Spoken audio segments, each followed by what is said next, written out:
Recording in progress.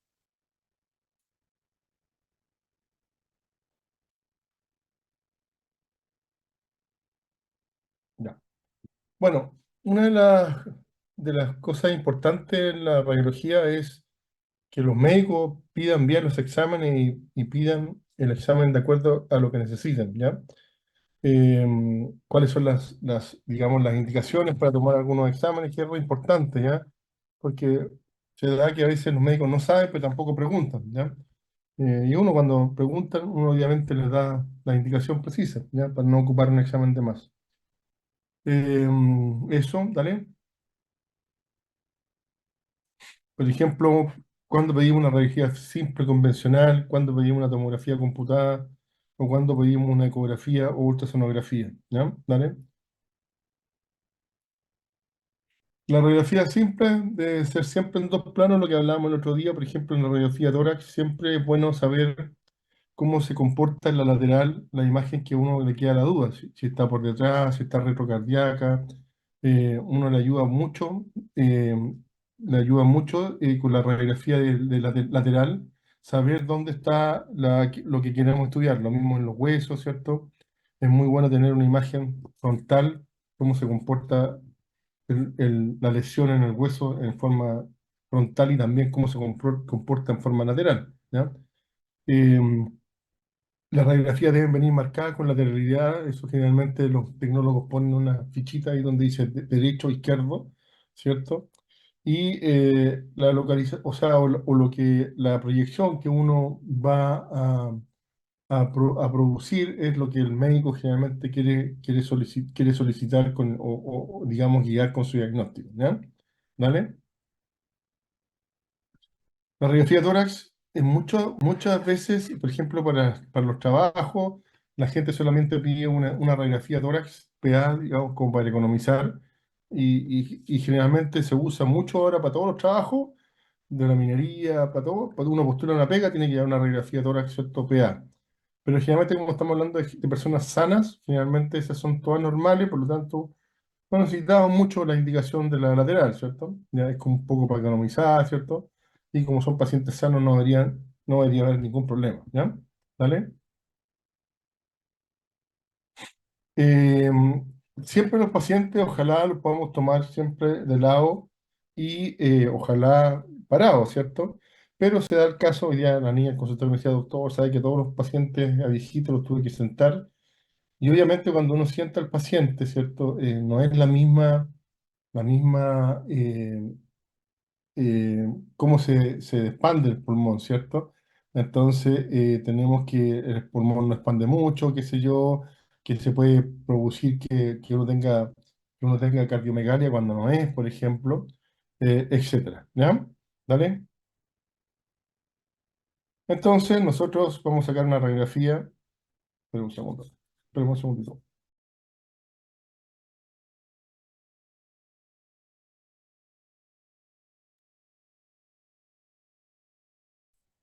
Vamos a sacar una radiografía, como le decía, PA y lateral, ¿cierto? Entonces, por ejemplo, si uno tiene una duda que sea una lesión o una neumonía retrocardíaca que esté por detrás del corazón, uno cuando esté en la imagen lateral va a ver perfectamente que hay una opacidad, ¿cierto?, que está por detrás o por detrás del corazón, ¿cierto? ¿Vale? Entonces, por eso es que es tan importante digamos, las proyecciones, ¿ya? Como decía yo, por ejemplo, este paciente en supino, ¿cierto? Está acostado, un paciente que está en la UTI porque tiene hartas cositas, tiene unos catéteres, ¿cierto? Tiene unas cositas ahí que están probablemente, digamos, eh, monitorizando el corazón, qué sé yo. Entonces se produce que obviamente como está acostado, que la silueta cardíaca esté más grande. Entonces uno podría pensar o podría, ¿cómo se llama? Podría pensar o imaginarse que uno tiene un corazón grande, cosa que no debería nombrarla, digamos.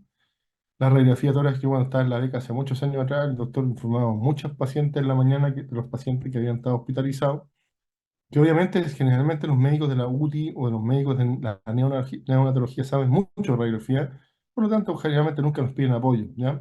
Pero generalmente uno nunca informaba al corazón, ¿cierto? Informaba a todo el resto si había neumonía, si había un derrame pleural, si había un neumotórax, si estaba puesto un tubo, etcétera, ¿ya? Y esto es lo que yo le decía, ¿para qué sirve la radiografía lateral, ¿cierto? Si teníamos alguna duda en un diagnóstico, por ejemplo, si era una masa o un derrame pleural, yo siempre he dicho, tenemos esta pillería que tenemos esta pillería que ¿cómo se llama? Que si uno tiene una duda, lo puede acostar, ¿cierto? Y le dirige a haz de 45 grados. Entonces, si toda esta opacidad se va hacia el resto del pulmón, entonces agua, ¿cierto? Entonces líquido, entonces uno dice, no, en realidad tiene un extenso derrame pleural, ¿cierto? Porque le pedí al tecnólogo, tenía la duda y quería saber si era una neumonía o no. Y le pedí una radiografía de cúbito y bueno, me salió esto que en definitiva se me fue todo el agua para arriba, ¿ya? ¿Ok? Es una buena pillería cuando uno está con una duda de un derrame pleural, ¿vale? ¿Dale? Entonces, las técnicas y proyecciones radiológicas recomendadas según sospecha clínica, por ejemplo, una aplicación de cuerpo extraño, uno puede pedir una radiografía de columna cervical, una radiografía de tórax en inspiración. Muchas veces los niños se tragan una moneda, entonces van como al segundo día o al día siguiente. Entonces, ¿por qué uno pide una radiografía de columna cervical o una radiografía de tórax? Porque muchas veces ya ese cuerpo extraño, esa moneda ya va por la guata, ¿cierto? Entonces y hay que saber el trayecto, el cuerpo extraño. De hecho, a veces hacemos como radiografías seriadas cada un par de horas, va a ver dónde va, qué sé yo, lo que se puede haber tragado el chiquitito, un aro, una moneda, etcétera, ¿no? Eso, por ejemplo, acceso retrofaringio, podemos pedir un cabo, ¿cierto? Pero si tenemos escáner, el mejor examen es una tomografía de cuello con contraste, ¿cierto? Eso. Para ver vía inferior, las neumonias, los derrames pleural, con una radiografía de tórax deberíamos estar bien, ¿cierto? Eh, pero bueno, si nos quedan dudas en alguna otra cosa, podemos pedir un escáner. Pero con una radiografía de tórax nosotros deberíamos ver bien una neumonía y un derrame pleural. Cuando vaya a Arica vamos a hacer la práctica y tengo muchas radiografías y les va a quedar súper claro que nunca se les puede olvidar, por lo menos que conozcan neumonía, que conozcan metástasis, que conozcan derrame pleural. Con esas cosas me conformo. Y el neumotórax, obviamente, ¿ya? Dale. Nosotros deberíamos saber súper bien, claro, ustedes, los alumnos, cómo se distingue una neumonía, ¿cierto? Cuando es versus una atelectasia o versus un derrame pleural, ¿cierto? Por las líneas de Kerning.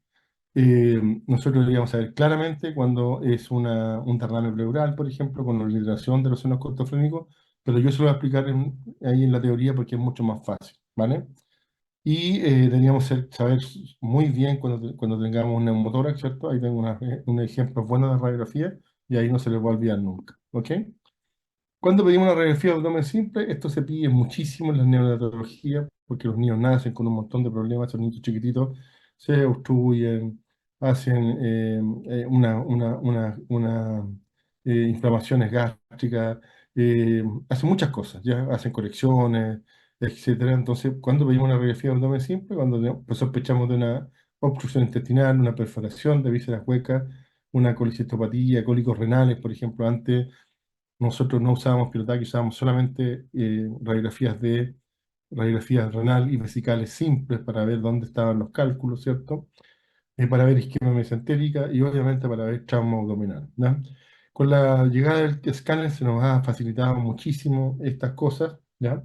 Y bueno, generalmente nosotros cuando tenemos todas esas complicaciones que salen ahí, obviamente pedimos un escáner, ¿ya? ¿Vale? Estas son las proyecciones, ¿cierto? De cúbito supino, proyección en biexpectación y proyección también de cúbito lateral, que muchas veces sirve para el aire. ¿Ya? Cuando nosotros a veces estamos en el cirujano y estamos pensando que el niñito se perforó, a veces hacemos proyecciones laterales y, bueno, vemos claramente, ¿cómo se llama? Vemos claramente cómo ha evolucionado ese gas que está en el intestino, ¿cierto? O si lo vemos por fuera del intestino, ¿ya? ¿Vale? Ahí tenemos un decúbito supino, ¿cierto? ¿Ya? Ahí tenemos marca la flecha a la izquierda, tenemos una importante dilatación de las intestinales y en vez de pestación aquí tenemos una obstrucción intestinal, que esos son los signos, ¿ya? Que son signos de obstrucción intestinal, ¿ya?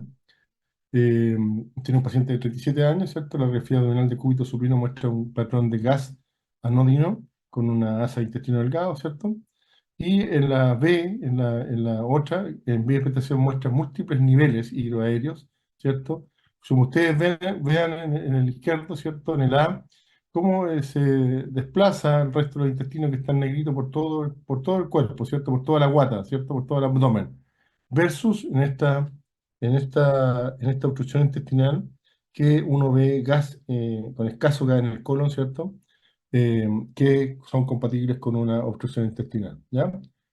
Esto probablemente les tome el examen, esa foto, en la identificación, y tienen que contestar que es una obstrucción intestinal de las tres alternativas, ¿vale? Eso no se olviden nunca. Cuando vean un paciente así que viene, que no, señora, se tiró chanchito, no, señora, se ha tirado gases, no, tiene mucho dolor, sí, sí, y uno lo examina y tiene una guata muy dura, tiene niveles hidroaéreos disminuidos, ¿cierto? Entonces uno está pensando en una obstrucción intestinal. Si estamos en un hospital pobre, ¿cierto? Donde no tenemos nada más que rayos, sacamos esta radiografía y con la clínica que nosotros vimos que tenía mucho dolor, mucha distensión abdominal, muy disminuidos los ruidos aéreos, ¿cierto? Y tenemos esta estructura, ¿cierto? Pensamos que este paciente tiene obstrucción intestinal, por eso por lo tanto uno lo manda, lo deriva, ¿cierto? Y dice, bueno, se encontró en la radiografía de abdomen simple, ¿cierto? Escaso gas en el colon, ¿cierto? Con niveles hidroaéreos, ¿cierto? Y sugerentes de una obstrucción intestinal, ¿vale? Ok, pero no se olvide nunca esta, la foto B, ¿ya? ¿Vale?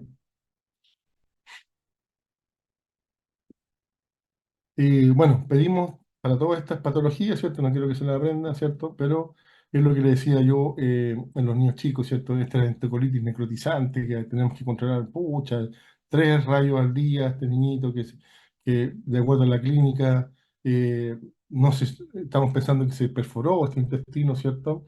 Entonces muchas veces son 3, 4, 5, a veces veces que le tomamos radiografía en el día y los comparamos con el anterior, etcétera. En la estenosis pilórica del píloro, nosotros usamos ecografía en los niños chicos, ¿cierto? Con una preparación especial. En el estreñimiento también podemos usar radiografía solamente y ecografía. En la ingesta de cuerpo extraño también dijimos que íbamos a usar radiografía, pero de tórax y también de cervix para ver dónde iba el cuerpo extraño. Y también de abdomen, ¿cierto? Por ejemplo, si un niño chico dice, mire, sabe que el carro estaba raro, pero se perdió una pila. Ah, y la pila. Entonces, usted al tiro, como si está en urgencia, le va a pedir una cervical, le va a pedir un tórax y le va a pedir un abdomen, ¿cierto? Entonces, decir, no, mira, la pila esa chiquitita, esa pila de relojes, no, ya está, no sé, por el cólico, en la parte izquierda, ¿cierto? Ya está por eliminarlo. Entonces uno le da purgante, qué sé yo, digamos, o o sea, dieta alta en fibra para que el niño elimine, ¿cierto? Y le dice a la mamá, esté pendiente cuando el niño, qué sé yo, vaya al baño y esté mirando si elimina el cuerpo extraño, ¿ok? La invaginación intestinal, nosotros usamos ecografía, se ve una dona grande, ¿cierto? Porque una parte del intestino se mete en la otra, ¿cierto? Y se atrapa. Entonces, por lo tanto, hay que desinvaginar, o sea, hay que sacar esa parte del intestino, y eso lo podemos ver con ecografía de forma muy fácil, ¿no? Las masas abdominales, ¿cierto? Ya habíamos dicho, ecografía abdominal y la obstrucción intestinal también podríamos pensar si veíamos esos niveles, ¿cierto? De la obstrucción intestinal, que es la foto de la prueba, ¿cierto? Que puede ser una obstrucción intestinal, ¿vale? Y bueno, la perforación intestinal también la podemos ver con rayos X, ¿ya? ¿Vale? Cuando usamos la tomografía computada, el otro día ya vimos un poco, ¿cierto? Fuimos viendo cuándo se pide, cómo se pide, ¿cierto? eh, Se debe evaluar, ¿cierto? Cuando dijimos que usábamos medio contraste, si estaba la creatinina buena, no estaba mala, si una urgencia daba lo mismo, ¿cierto? Que pidiéramos la creatinina porque en realidad el paciente se podía morir, ¿cierto? Etcétera, etcétera. Entonces, y vimos cuáles eran los exámenes que no tenían contraste, que era la pirotac, ¿cierto? Yo les dije, la pirotac se pide para ver dónde están los cálculos, si están en los riñones, si están en el uréter, dónde están en el uréter y cuántos miden, cuántos son muy duros, son muy blandos, ¿cierto? Eso, ¿ya? Y yo les dije, cuando pedimos también sin contraste en los tórax, cuando queremos ver prácticamente parénquima pulmonar, pacientes que son fumadores, o el examen específico, ese que se llama tomografía de tórax de alta resolución, para ver los pacientes que tienen enfermedades pulmonares intersticiales, etcétera, ¿ya? Pero finalmente siempre debemos pedir los escáneres con contraste, ¿no? Ahora, si viene un paciente con digamos, un accidente grave, ¿cierto? Y no tenemos la creatinina, igual se la tomamos, probablemente le podamos salvar la vida a un paciente en 5 millones de pacientes, pero después se va a tener que avisar, pero nos va a agradecer toda la vida que le hubiésemos hecho un TAC y que le hubiésemos descubrir que estaba perforado, que no sé, que tenía un estallido renal o un estallido esplénico, hepático, qué sé yo. ¿Ah? ¿Vale?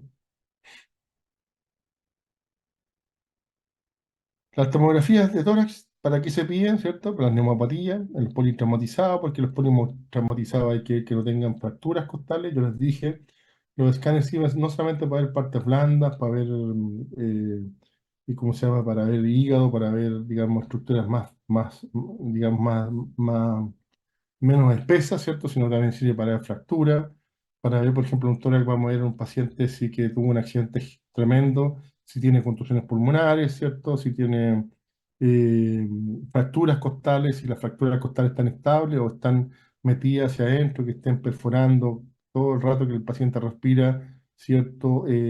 Con el huesito en el pulmón que va produciendo cada vez más daño. Entonces, digamos, estudiar el tórax, digamos, de acuerdo a las necesidades, ¿cierto? También el estudio de masas, de nódulos pulmonares, ¿cierto? Eh, eh, para ver neumonias, como dije al principio, en el tiempo del COVID era más fácil hacer un escáner que esperar el resultado el resultado de la PCR. En algún tiempo se demoraban 7 días. Y nosotros teníamos inmediatamente, el paciente venía con complicaciones, teníamos protocolos de tórax y veíamos inmediatamente si es que el paciente venía con virus esmerilado y teníamos nosotros una clasificación, aprendimos a informar tórax, ¿cierto? Y qué tal grave era el diagnóstico del COVID, ¿ya? Y bueno, después con el tiempo también aprendimos que muchos pacientes venían con, además de COVID, venían con trombosis pulmonar. El otro día les mostré una imagen de trombosis pulmonar, ¿cierto? Eran bien blancas las pulmonares, ¿cierto? Y lo negrito eran los trombos que estaban en la arteria pulmonar. Entonces después aprendimos que esos pacientes igual teníamos que mejor hacerle tomografías con angiotag de tórax, ¿ya? Entonces estudiábamos muy bien la angiografía, no tenía trombos, pero un tiempo la gran mayoría tenían muchos trombos y además tenían virus merilado, que era como una opacidad blanca en todo el tórax, digamos, era sugerentes de, TBS de COVID, ¿ya? ¿Ok? ¿Vale? Son las distintas estructuras, yo les dije, lo que estaba arriba, ¿cierto? Era lo adelante, y lo que estaba atrás era lo posterior, ¿cierto? El número 10 por ejemplo, es la apófisis espinosa, ¿cierto? Y los números 4 por ejemplo, es la tiroides. Nosotros estamos mirando el cuerpo desde los pies, ¿cierto? Entonces todo lo que, por ejemplo, el uno es derecho y el 7 es izquierdo, ¿cierto? Estamos claros, ¿cierto? Estamos mirando como si estuviéramos mirando el pie hacia la cabeza que está ahí atrás, ¿cierto? Y entonces lo derecho es el uno y lo izquierdo es el 7, ¿cierto? Y el 4 por ejemplo, es lo anterior y el 10 es lo posterior. ¿Ok? ¿Se entiende? Bien, ok. Dale.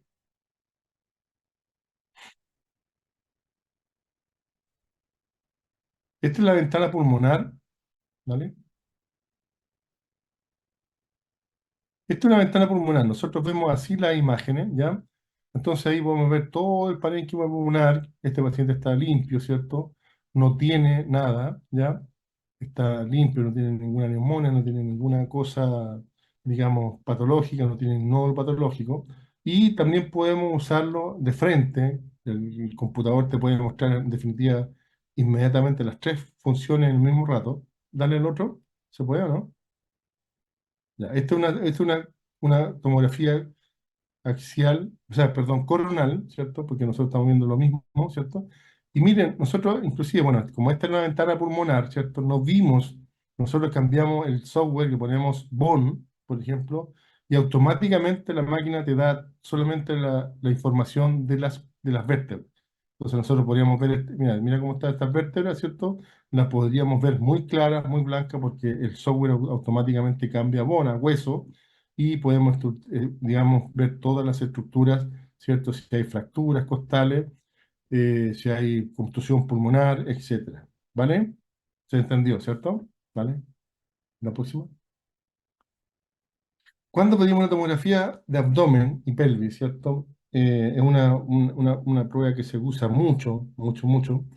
Eh, Siempre es con la administración de medio contraste, ¿ya? Antes usábamos contraste vía oral, ¿cierto? Intravenoso. Hoy día no mucho, porque los escáneres tienen, digamos, tienen muchos cortes para poder estudiar el resto de la estructura, y generalmente lo estudiamos como para separar el estómago del páncreas, ¿ya? Eh, Inclusive a veces usábamos un contraste especial, digamos, muy parecido al que se usa ahí, para poder, digamos, marcar muy bien el estómago diferenciarlo del páncreas. ¿Ok? Eh, Hicimos muchos estudios de eso. También hacíamos estudios que prácticamente les dábamos de tomar contraste, y hacíamos un estudio como dinámico, en varios minutos, en varias sesiones, al paciente sin contraste, y veíamos cómo iba pasando el contraste por todo el estómago, ¿ya? Entonces, obviamente se ve un tumor, esa parte no iba a pasar el contraste, por lo tanto uno podía pensar que había ahí un tumor, una masa que estaba obstruyendo el lumen, por lo tanto uno lo podía estudiar en forma mucho más lenta. Hoy día hay mucho trabajo, cada día hacemos menos estos trabajos, menos estos estudios, porque además también tenemos mucho más rápido una endoscopía, una colonoscopía, etcétera, ¿ya? Eh, yo me acuerdo que yo hacía muchos estudios de colonoscopía virtuales, que eran meter aire en el recto y producir una dilatación del estudio del recto. Y hice mucho tiempo, hice trabajo. De hecho, una oportunidad, una enfermera se fue a operar a Bolivia de una manga, de un bypass, me acuerdo yo, y después llegó y se sintió mal, y bueno, muchos radiólogos, como tres, le dijeron que era un tumor, que no sé qué, que la cuestión, porque había una masa. Entonces yo hice, con el tecnólogo, que es un cabro que todavía trabajo con él, que es muy capo, hicimos un estudio de colonoscopía, entonces metimos aire, ¿cierto?, al intestino, y vimos que era una gasa, ¿ya? Una gasa que se les quedó a los cirujanos allá en Bolivia, qué sé yo. Y yo presenté un trabajo en varias partes, de hecho en la revista de la UTA, que no sé si existirá todavía, presentaba un estudio que se llama, eh, antes hacía mucho trabajo, se llamaba Estudio de Colonoscopía Virtual para Cuerpos Extraños, ¿ya? Entonces, viendo la utilidad. Entonces fue un muy buen trabajo. Y hacíamos muchos de estos estudios. De hecho, los niños se invaginan, ¿cierto? Porque se mete una parte del intestino adentro de la otra, ¿cierto? Entonces hay que meter una presión negativa, muchas veces lo operan. Pero en ese tiempo nosotros, eh, cuando había un caso así en el hospital, nos llamaban y íbamos gratis, me acuerdo yo a la hora que fuera, y le metíamos la misma cantidad de aire por el recto al niñito, ahí el pato era capísimo, y nosotros lo íbamos mirando bajo radioscopía. Entonces, como metíamos aire, ¡pum! ¡Pum! Se salía solo el intestino. Y evitábamos que de esa forma se operaran a los niños, ¿ya? Entonces era un procedimiento muy encachado, muy bonito, o sea, hace muchos años que no lo hago, y lo hacíamos así, ¿ya? Entonces, ¿para qué usamos las tomografías, cierto? Para dolores abdominales que requieren dudas diagnósticas.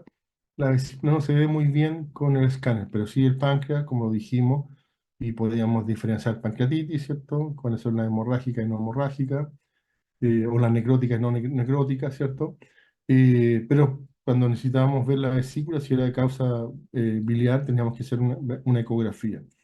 Las colecciones posquirúrgicas, secundarias a procesos inflamatorios, las pancreatitis, como le decía yo, las colecciones asociadas, los traumas abdominales, ¿cierto? Se busca rotura de vísceras, fracturas, hematomas, se busca, uno cuando ve el estudio de abdomen y pelvis debería ser capaz de ver hígado, vaso, páncreas, toda la estructura, pero también ver los huesos, ver si hay una fractura en la columna, si hay alteraciones de la arteria, ¿cierto? Si hay,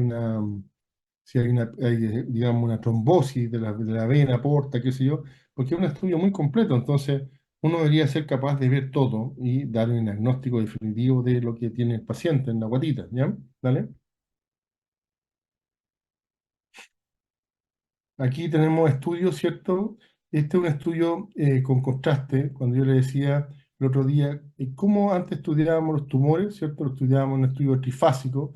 ¿Qué es un estudio trifásico? La parte de arriba izquierda es un estudio que está sin contraste, ¿ya? El estudio de abajo es una parte, digamos, un estudio en la parte venosa, ¿cierto? Y nosotros después hacíamos otro estudio, un ratito más, con una fase arterial, ¿cierto? Y después dejamos al paciente esperando unos 10 minutos cómo eliminaban los riñones, pero en el caso de que estábamos, si estuviéramos estudiando una lesión hepática, nosotros decíamos, mira, no, la lesión hepática no está en el estudio sin contraste, pero mira, apareció firme en el estudio venoso.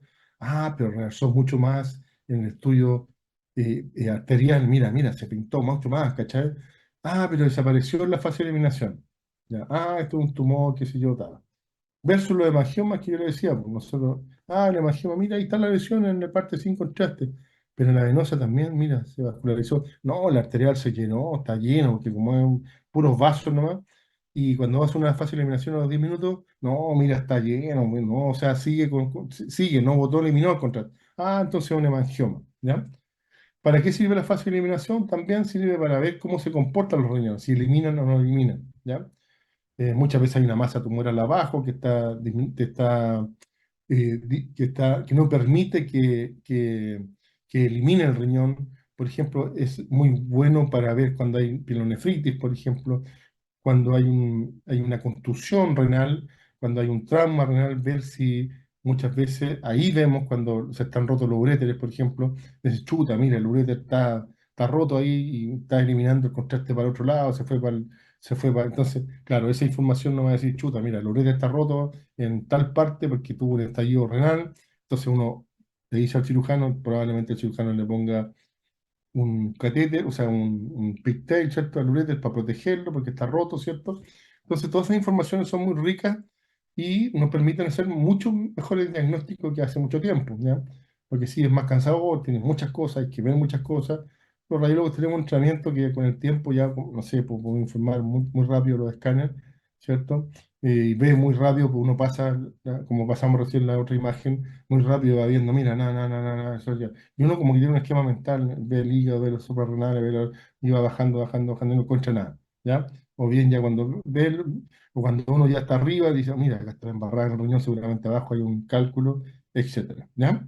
O uno va bajando y dice, mira, acá hay, pucha, no sé, pues hay cambio inflamatorio, seguramente hay una apendicitis, claro. Bueno, digamos, con el tiempo se va entrenando, ¿vale?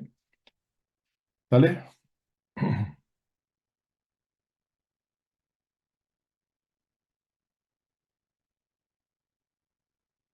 Vale.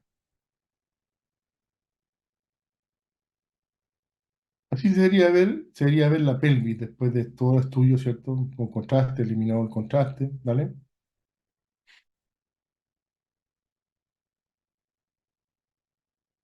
Ya, TAC de cerebro. Cuando pedimos TAC de cerebro, yo le decía a todas las cefaleas que vienen con mucho dolor de cabeza, obviamente necesitan un escáner. ¿Hay que pedir a todos? Pucha, por seguridad sí, ¿ya? Porque hoy día, como le decía yo, la medicina está súper judicializada. Entonces, cualquier error nos meten preso, o nos hace un tremendo problema, nos hace una demanda, etcétera. Y cada día hay más problemas en la gente joven. Anoche todo estaba de turno, llegó un señor con una hemorragia gigante, y después le voy a mostrar las imágenes del angiotac que le hicimos. Pero heavy, o sea, mucha gente joven con mucho dolor de cabeza. Uno entiende que piden mucho TAC de cerebro, pero es más que nada porque uno puede descubrir que uno tenga una ACV, ¿cierto? Que tenga un infarto, que esté haciendo un infarto. Yo les dije el otro día que el signo de la cuerda siempre uno ve el cerebro. Mira, el caballero venía con mucho dolor de cabeza a la derecha, la presión la tenía en 120, no sé, en 180, 120. Venía con un problema para hablar el lado derecho. Mira, y justo está esta cuestión aquí en el cerebro, que lo único que lo veo es que está más blanquito. El doctor nos dijo, mira, esta cuestión significa que está haciendo un trombo, que no pasa y por eso que la arteria se pone más blanca, se llama síndrome de la cuerda. Entonces le dice, mira, oye, al neurólogo, mira lo que pasa, que este pasa. Entonces, ese paciente tiene que estar en las 4 horas, se puede trombolizar y se le puede salvar la vida.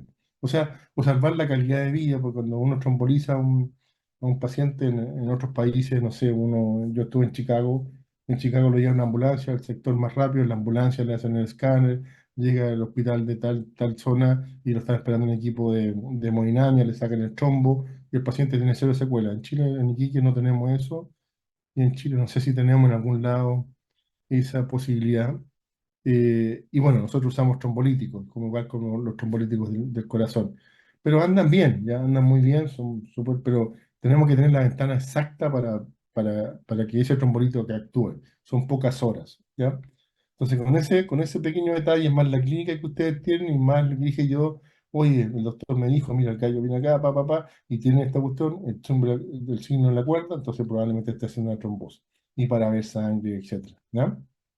Para los traumatizados, ¿cierto? Pedimos muchos, porque, bueno, necesitamos saber que el paciente no tenga una fractura, ¿cierto? Que esté lo mismo que en las costillas, que no esté pegando para adentro y cada vez haciendo más daño en la arteria, no sé, en las meningias y produciendo más hemorragia, ¿no? ¿Vale? Lo mismo, en el mismo cerebro podemos trabajar todas las ventanas, ¿cierto? Lo que yo les dije, la ventana de parte blanda, ¿cierto? Que es la que estamos viendo abajo, la que estamos viendo arriba, ¿cierto? Vemos el parénquima que no tiene ni blanco que es sangre, ni oscuro que sea infarto, como le dijo el doctor, si es blanco, bueno, ojo, puta, tiene infarto, tiene sangre, ¿cierto? Entonces eso. Y lo de abajo es ventana de ósea, ¿cierto? Porque nosotros estamos viendo aquí la ventana podemos ver el parénquima, ¿cierto? Podemos ver los ventrículos, ¿ya? Podemos ver la fosa posterior, ¿cierto? Podemos ver los surcos, podemos ver toda la anatomía exquisita del cerebro. Y abajo, prácticamente como le pusimos bone, ¿cierto? Pusimos hueso, estamos viendo todo el hueso, ¿cierto? Que no tenga una fractura de ninguna cosa, ¿ok? ¿Vale? Y la ultrasonografía, nuestro examen preferido para nosotros, ¿cierto? Que lamentablemente es operador dependiente, ¿cierto? Nosotros somos los que vemos, informamos, ¿cierto? Bueno, ya lo habíamos visto en la clase, él no usa radiación ionizante, por lo tanto podemos hacerlo muchas veces. Y no requiere preparaciones previas muy estrictas, salvo que uno vaya a hacer, no sé, una eco de próstata, de pelvis, o una eco abdominal que ojalá sea en ayuna, en el contexto que no estamos en urgencia, si no da lo mismo, ¿cierto? Eso, ¿vale? Entonces ya no sabemos, nosotros somos expertos ya, ¿cierto? Todos somos capos, hemos hablado mucho de esto, que es lo que podemos ver con la ecografía, ¿vale? De hecho, ustedes ya hacen ecografía, ¿cierto? El luego Doppler de extremidades inferiores, ¿cierto? Es un examen que no es invasivo. Y bueno, lo importante es poder distinguir en ese, por ejemplo, en ese examen, si hay trombos que, digamos, que necesiten tratamiento anticoagulante, ¿cierto? Trombos arteriales. Eh, a veces hay que revisar las fístulas de los pacientes que tienen diálisis. Entonces sirve para muchas cosas, ¿ok? La clase de Doppler se la voy a tratar de dar muy así, muy general, pero no, porque es muy enredada, ¿ya? Porque el Doppler es difícil, en realidad, yo lo único que quiero es que sepan para qué sirve, ¿no? ¿Ya? ¿Vale? Eso. Entonces hemos visto hoy día para qué se usa la radiología, para la radiografía, para qué se usa el escáner, para qué se usa la ecografía. Obviamente cuando veamos la clase de resonancia magnética, que también es una cosa también de otro mundo, se la va a dar lo más simple posible, cosas que veamos cosas sencillas, que sirven mucho para ver cerebro. Por ejemplo, hoy día la resonancia magnética es el mejor examen para ver estructuras de hígado, para ver vía biliar, por ejemplo, cáncer de páncreas, ojalá resonancia magnética es el mejor examen, ¿cierto? Para ver músculo esquelético, para ver rodillas, para ver ligamentos cruzados, para ver todas las enfermedades, digamos, de músculo esquelético, osteopulmonar, digamos, de parte blanda de los traumatólogos, lo mejor es la resonancia. Hoy día es el mejor examen para ver próstata, porque nosotros cuando hacemos ecografía vemos el tamaño, el peso, vemos la vejiga, la estructura, cómo, con cuánto entra, con cuánto sale, cuánto se elimina, pero no vemos la estructura totalmente eh, de la mejor forma, digamos, la próstata. El mejor estudio para estudiar próstata es la resonancia magnética. De hecho, nosotros hacíamos mucha biopsia prostática con ecografía, Pero como en todas las cosas, lo que nosotros hacemos, los que hacemos biopsia, nos damos cuenta que es justo le podíamos pegar al lugar que no estaba el cáncer, ¿ya? Porque uno tiene que, yo cuando hago muestras de pulmón o lo que sea, saco muchas muestras, a veces cuatro, cinco, y ahí luchando con la vida, porque estoy súper peligrando al lado de la aorta, de alguna estructura difícil, pero le saco muchas muestras justamente de varios lados, porque puede ser que tengáis la mala suerte de que no le pegué al lado donde esté el cáncer, ¿ya? Y pasaba con la próstata. Entonces hoy día inclusive muchos médicos intervencionales, por ejemplo en Santiago, hacen biopsias guiadas por resonancia magnética, ¿ya? Porque el estudio es tan completo que te dice dónde tenés que pegarle, en el lado, a las 11 a las 3 a las 4 qué sé yo. Eh, la resonancia magnética también sirve mucho en los strokes de infartos para ver cuando hay sangre en la cabeza, se llaman stroke, ¿cierto? Y se hace una secuencia mucho más corta y uno puede ver de cuántas horas es la sangre, ¿ya? O sea, de cuántas horas es la hemorragia, ¿ya? Que también nos sirve, ¿ya? Para eso, y sirve, bueno, para muchas cosas, para ver tumores de cuello, por ejemplo, también. Entonces, hoy día la resonancia magnética ha ganado un gran espacio. Ya prácticamente los médicos ya no piden escáner de columna lumbar, por ejemplo, que es una pérdida de tiempo, ¿cierto? Piden directamente una resonancia. Ya los médicos no piden un TAC de cerebro, sino que piden una resonancia de cerebro que, digamos, hace, presenta información mucho más fina. Lo mismo cuando tenemos lesiones cerebrales, diferenciar si es un tumor, ¿cierto? Si es una infección, si es sangre, o es un proceso inflamatorio, o es otra cosa, la mejor forma de estudiar es con resonancia magnética, ¿ya? Así que esos chicos más o menos hemos tenido una cosa así un poco, digamos, para ir como captando y sabiendo un poco de cuáles son los exámenes que podemos tener para que nos ayuden en el diagnóstico, ¿vale? Sí, profe, gracias. Ya, cuídense. ¿Alguna pregunta? Profe, Dígame. ¿podría pedirle si se puede quedar después de la clase? Quería hacer Sí, una sí, consulta. dale, dale. ¿Profe? Profe, Dígame, Ay, dígame. pues dale, Liz. yo tenía una consulta sobre cómo se ve un hemotórax en radiografía.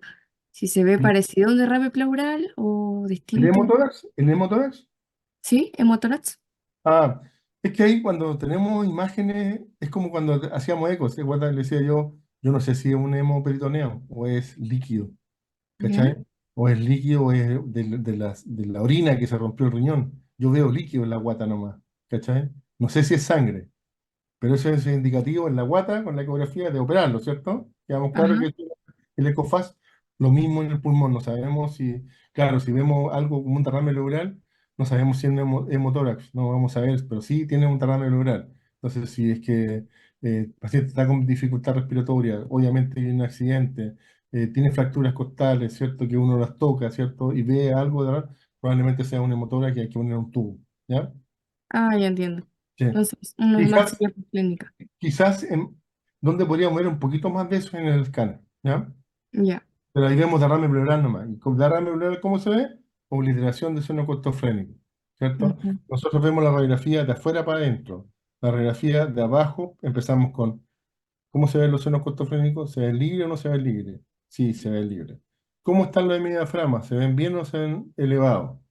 No, se ven bien. Eso lo vamos a ver yo llevo la radiografía, la vamos a pintar, vamos a salir ustedes para adelante. Entonces, después vemos si el corazón es chico o grande. Ah, no, está bien. Vemos si hay derrame pleural o no hay derrame pleural. Vemos si hay focos de condensación. No hay focos de... ¿Hay nódulos patológicos? No hay nódulos patológicos. ¿Hay neumotórax? Ah, mira, el doctor siempre me enseñó que mirar al lado derecho, el izquierdo, mira, es que está negro. Pero está claro, porque el gallo tuvo un accidente, claro, entonces está negro. Mira, no, acá está el pulmoncito chiquitito, que yo tengo imágenes ahí en la radiografía. Este es el pulmón chiquitito. Entonces nunca más se le va a olvidar. ¿Ya? Ya, profe, muchas gracias. No, de nada. Profe, No yo tiene tenía que nada. duda con el estudio trifásico, no me quedó muy claro. Se supone que es una secuencia. ¿El estudio trifásico? Sí, Sí, son estudios, cuando uno dice estudio trifásico es como por ejemplo cuando te dije yo quiero estudiar ese nódulo hepático, ¿ya? Cuando tengo resonancia.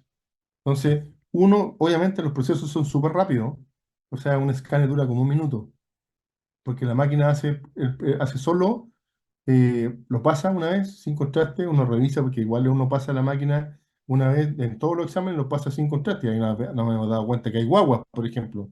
¿Cachai? No, no, no, saca a la señora porque puta, justo la pasé y no la alcancé a tirar el contraste y la señora está embarazada. ¿Cachai? No ha pasado. Eh, y eso, entonces es súper rápido, o sea, se demora probablemente un minuto en cada pasada. Lo único que se demora es la fase de eliminación, que tú tenés que esperar a que el paciente unos 5 minutos porque tenés que cachar, que esté concentrado, ¿ya? Y más que nada para ver si elimina el contraste, ¿ya? Tenemos estudios a veces cuando hay trauma, por ejemplo. A veces yo le digo a los chicos que estamos muy apurados que no hagan tanta eliminación porque en realidad son pacientes que no tienen ningún problema en los riñones, ¿ya? Pero uno debería hacer esa fase y ahí hemos visto cuando, no sé, pues, como te contaba el uréter, como estaba tan blanquito, igual que las pulmonares, sí, estaba tan blanquito, entonces, uy, mira, no, el uréter está para cualquier lado, se rompió acá, de hecho el contraste se está saliendo para el peritoneo, entonces está haciendo un neuropetoneo, etcétera, ¿ya?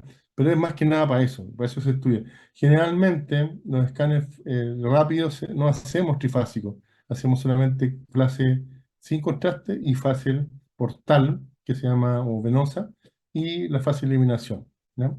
Y a veces también estamos súper apurados y no hacemos la fase de eliminación dependiendo por el, digamos, el diagnóstico, ¿ya? Pero para Ya, eso es, profe, muchas ¿ya? gracias. ¿Ya? Dale.